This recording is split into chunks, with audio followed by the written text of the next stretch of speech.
ఆ వీడియోలు చూసి వేలాదిగా రూరల్ ఎమ్మెల్యే కార్యాలయానికి విచ్చేసినటువంటి నెల్లూరు రూరల్ నియోజకవర్గంలో నా ప్రతి అడుగులో నా వెంట నడుస్తున్నటువంటి నా కుటుంబ సభ్యులందరికీ ధన్యవాదాలు తెలియజేస్తూ దయచేసి ఓ 15 నిమిషాలు ప్రశాంతంగా ఉండాలని మీడియా మిత్రులకి పూర్తి స్థాయిలో అవకాశం ఇవ్వాలని నా కుటుంబ సభ్యుల్ని కోరుతూ నిన్నటి సాయంత్రం ఒక మీడియా మిత్రుడు ఒక వీడియో పంపారు. ఆ మిత్రుడు పంపిన కొన్ని నిమిషాల్లోనే చాలా మంది మీడియా మిత్రులు రకరకాల వార్తలు అన్ని ఛానల్లో కూడా, అటు సోషల్ మీడియాలో కూడా, మెయిన్ స్ట్రీమ్ మీడియాలో కూడా రావటం జరిగింది. ఆ వీడియో చూసిన తర్వాత కొంతసేపు నేనే షాక్ గురైన పరిస్థితి. ఎందుకంటే ప్రశాంత వాతావరణంలో ఉందా రాజకీయాలకి మారుపేరైన నెల్లూరు జిల్లాలో కొంతమంది రౌడీ షీటర్లు, నేర చరిత్ర కలిగిన వ్యక్తులు కూర్చుని ఏదైతే ఈ సంవత్సరం జూలై 1వ తారీఖున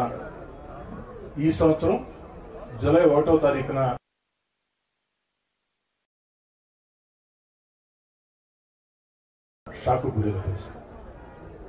అందులో ఒకరంటారు రూరల్ ఎమ్మెల్యేని చంపేస్తే డబ్బే డబ్బు అని, మరొకరంటారు చంపేద్దామని, ఇంకొకరంటారు ఉదయం మాట్లాడుకుందామని. జరిగిన సంఘటన పోలీసులు విచారిస్తూ ఉన్నారు. నేను ఈ నిమిషం దాకా ఎక్కడా ఏ మీడియాతో మాట్లాడలా.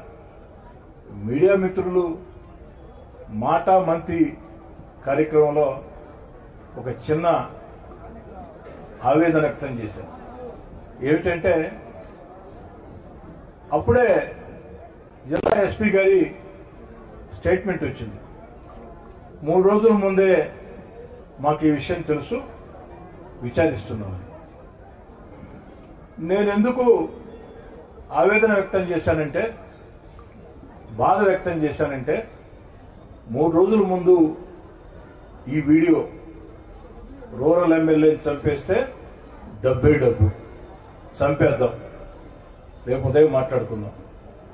ఈ వీడియో 3 రోజుల ముందే జిల్లా ఎస్పీ గారు నా నోటీసులో ఉందని ప్రకటించారు. కాబట్టి కనీసం నాకు పోలీస్ శాఖ దృష్టికి వచ్చిన వెంటనే ఈ విధంగా వచ్చింది, ఒక వీడియో మా నోటీసులో ఉంది, విచారిస్తున్నాం, మీరు కూడా కాస్త జాగ్రత్తగా ఉండండి, జాగ్రత్త చర్యలు తీసుకోండి అని జిల్లా ఎస్పీ గారు చెప్పి ఉంటే బాగుండేదని జనాంతికంగా మాట్లాడారు.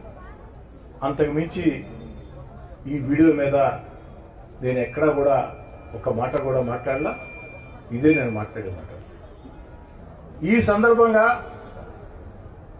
ఒక తెలుగుదేశం పార్టీ శాసనసభ్యుడిగా అనేదానికంటే ఒక పౌరుడిగా నేను అడుగుతున్న పోలీస్ శాఖని, రౌడీ షీటర్లు, నేర చరిత్ర కలిగిన వ్యక్తులు మాట్లాడిన వీడియోలో రూరల్ ఎమ్మెల్యేని చంపేస్తే డబ్బే డబ్బు అన్నారు కదా, ఆ డబ్బు వారికి ఎవరిస్తామని చెప్పారు. ఆ డబ్బు ఎందుకంటే నేను పౌరుడిగా అడగొచ్చు, కానీ ఈ పౌర సమాజం 1కి 3 సార్లు నన్ను ఎమ్మెల్యే చేసింది. కాబట్టి ఓ ఎమ్మెల్యేని హత్య చేయాలంటే డబ్బు వస్తుందంటే ఆ డబ్బు ఎవరిస్తామని చెప్పారు. ఇది పోలీసు విచారణలో తేలా. అయితే అత్యంత బాధాకరం ఏంటంటే, వచ్చిందయ్యా మన సాక్షి, రాలేదా? సాక్షి కూడా వచ్చుంటే బాగుండేది, వారు ప్రశ్నలు అడుగుంటే బాగుండేది. కానీ ఈ వీడియో ఒక అన్ని ఛానల్స్ లో వస్తూ ఉంటే నేనెక్కడ ఒక మాట కూడా దీనికి కారణం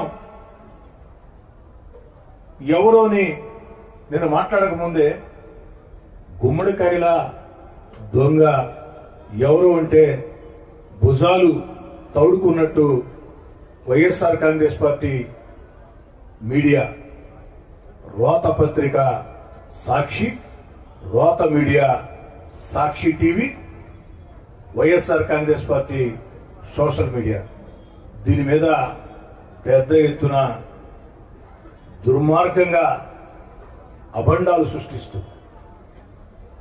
కనీసం బాధితుడు అయినటువంటి నేను పలాని వాళ్ళు కారణం చెప్పకముందే వైఎస్ఆర్ కాంగ్రెస్ పార్టీ మీడియా గుమ్మడికాయల దొంగ ఎవరంటే భుజాలు దౌడుకున్నట్టు మీరెందుకయ్యా భుజాలు దౌడుకుంటున్నారు? ఆ వీడియో అబద్ధమా? వీడియో నిజమే కదా? వీడియో మాట్లాడిన మాటలు నిజమే కదా? మరి ఆ దిశగా పోలీసులు విచారించాలా? ఏ పార్టీ శాసనసభ్యుడైనా సగటు పౌరుడైనా న్యాయం చేయాలా అని అడగాల్సిన ఒక బాధ్యతాయుత వైఎస్ఆర్ కాంగ్రెస్ పార్టీ బాధ్యతాయుతం అంటే వాళ్ళు బాధ్యతలు ఎప్పుడో మర్చిపోయారు. బాధ్యతలు మర్చి అసెంబ్లీ కూడా రాకుండా తప్పించుకొని తిరుగుతున్నారంటే వాళ్ళకేం బాధ్యత ఉంటుంది? యథావిధిగా మీడియాలో, సాక్షి మీడియాలో, సాక్షి సోషల్ మీడియాలో వార్తలు. ఈ సందర్భంగా వారు చెప్పారు, ఇది కోటమిరెడ్డి గిరిధర్ రెడ్డి కుట్ర, ఆయన అనుచేతను కూడా చెప్పారు. వైఎస్ఆర్ కాంగ్రెస్ పార్టీ నాయకులారా, సాక్షి రోత media, YSR Congress party social media, ఆ సాంప్రదాయం మా కుటుంబాల్లో లేదు. రాజ్యాధికారం కోసం, రాజ్యం కోసం సొంత ఇంట్లో కుటుంబ సభ్యుల్ని చంపించే సాంప్రదాయం మీ డిఎన్ఏలో ఉంది, కానీ మా కుటుంబంలో అది లేదు. ఆస్తుల కోసం, అంతస్తుల కోసం తోడబుట్టి వారిని వేధించి వెంటాడే చరిత్ర మీ డిఎన్ఏలో ఉంది, కానీ మా డిఎన్ఏలో లేదు. దాన్ని కాస్త వైఎస్ఆర్ కాంగ్రెస్ పార్టీ నాయకులు తెలుసుకుంటే బాగుంటుంది. ఇక ఈ బెదిరింపులకి భయపడే వ్యక్తిని కాదు.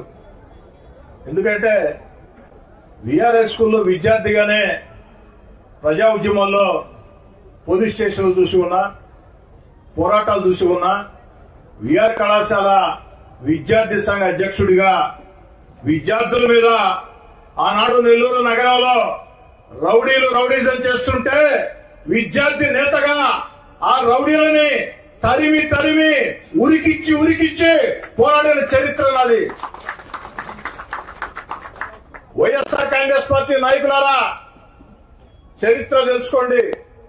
అయినా నా చరిత్ర మీకు బాగానే తెలుసు, మీతో చాలా కాలం కలిసి పనిచేశాను కాబట్టి. రౌడీలకి, గూండాలకి భయపడే తత్వం నాది కాదు. ఇలాంటి బెదిరింపుల్ని